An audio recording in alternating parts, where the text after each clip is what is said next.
Welcome to this practical lesson about body language. In this lesson, you'll need someone to test your skills on, but if you're lonely, just test out your skills on yourself.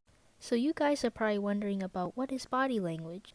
Well, body language is self-explanatory from the name itself. Body language are gestures your body makes during communication or experiencing emotions.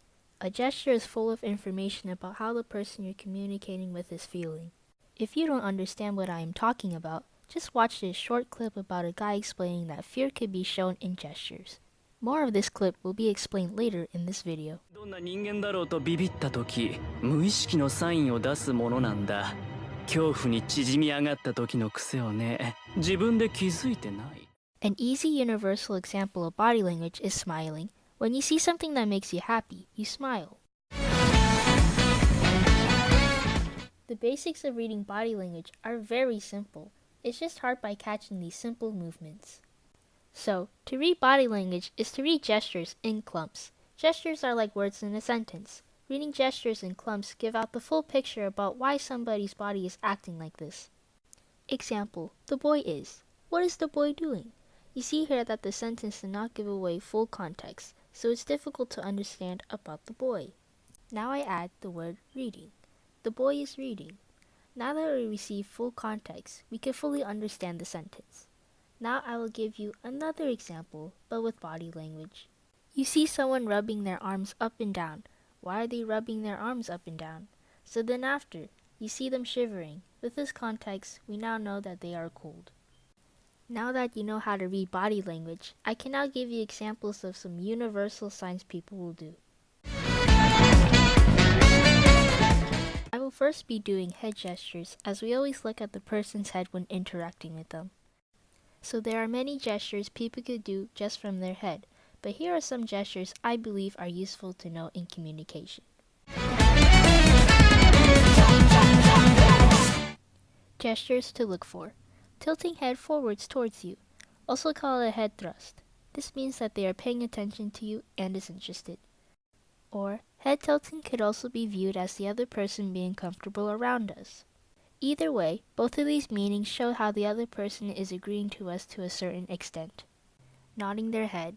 Nodding your head means yes universally. However, this means you both are on the same page, or this could mean that they are paying attention to you. When a person is open to you, they are more likely to tell you the truth to you, or they will be kind to you. If you want to look responsible or trustworthy, then showing your palms would be the easiest way to look appealing to others. Now, there are two different ways palms could be shown, so if you're observing people, this would be good to know. Way number 1, palms up. This means that they are submissive, they are non-threatening, and they are friendly. Way number 2, palms down. This shows that they feel superior. If the person you are talking with does this, you may feel uncomfortable around them, so don't ever do this when talking. To tell if someone is lying is very difficult, as there are many ways to effectively lie and get away from it. Since there are many ways to lie, there are many ways to figure it out if someone is lying or not. The easiest and most basic way to figure out if someone is lying or not is by looking for congruency. Or by licking them, I don't know. この味は嘘をついてる味だぜ。ジョルノ・ジョバーナ。 To check for congruency is to see if their head gesture matches with their words. Example. Hey, do you have an extra pencil I could borrow? Ow. No, I don't have an extra pencil you. Oh, okay, sorry for asking. However, if the same case were to happen, but the person's head is shaking up and down, this would mean that they are lying. Congruency is not only important when finding out if someone is lying or not. Being congruent should always be used to look truthful and reliable. An example is by saying, "I missed you so much," while having the straightest face ever. So, having matching movements with your words is very important.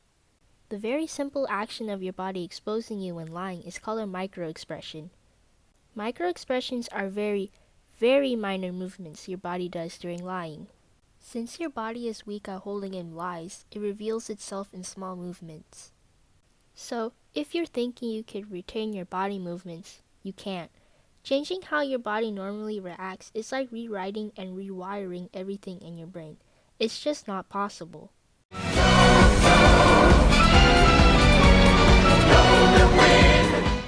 The steeple is mostly shown when two players are going against each other in a game.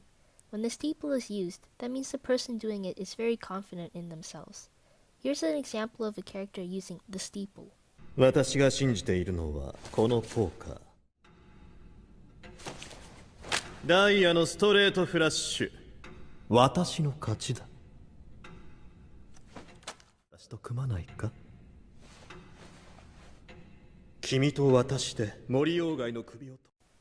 In this clip, we see that the character doing the steeple is very confident in himself after seeing that he won in a game of poker.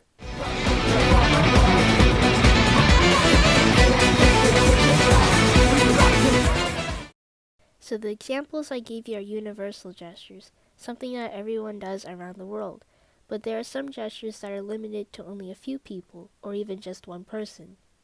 Well, that's because not all body language signs are universal. Some of our gestures we do when communicating can differ from person to person. This is important to know when reading people. So the example I'm about to give you is from JoJo's Bizarre Adventure, Part 4. In this episode, the antagonist is hunting down people. In JoJo's Bizarre Adventure, some people have stands. Each stand has an ability they specialize in. In this case, the antagonist has a stand that could turn people into paper, only if the person shows a sign of fear. This sign of fear differs from person to person, as shown in this clip I am about to show you right now. 恐怖を感じない人間はいない。怖いという態度や表情を押し隠そうとしてもダメだ。心の奥のね。誰？どこから入ってきたの？今見て分かったのだが、あなたひょっとして怖がった時、唾飲み込む癖ありますね。どんな人間だろうとビビった時、無意識のサインを出すものなんだ。恐怖に縮み上がった時の癖をね、自分で気づいてない。In this clip, we see that her sign of fear is swallowing her spit. After that, we see the antagonist strike again. ってことないか。ゾッとしただろう。亀よ東方丈介、下唇を。お、噛むか？亀。そら噛んでみせるんだ。お前のサイン。Now, his sign of fear is biting his lip. Seeing the differences between people's body language, it's good to know that we are all different in many ways. To observe someone calmly would be the best way to figure out someone's sign.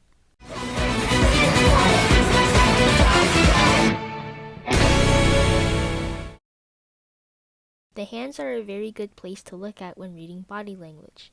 There are many nerve connections from your hands to your brain, so that's why you look like a fool when you try to do some convincing hand movements when you're calling someone and they can't even see you. 7% of communication is through words, while 93% is nonverbal. And in that 93%, it includes 55% of communication is body language, and 38% of communication is the voice and tone.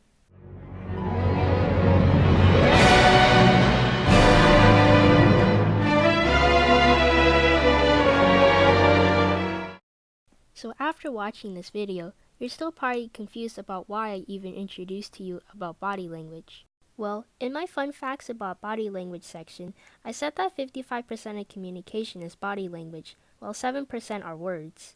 With this in mind, we should understand that to become successful in communication, you must look appealing in terms of body language. This is how politicians or influential leaders reach out to people and have many supporters.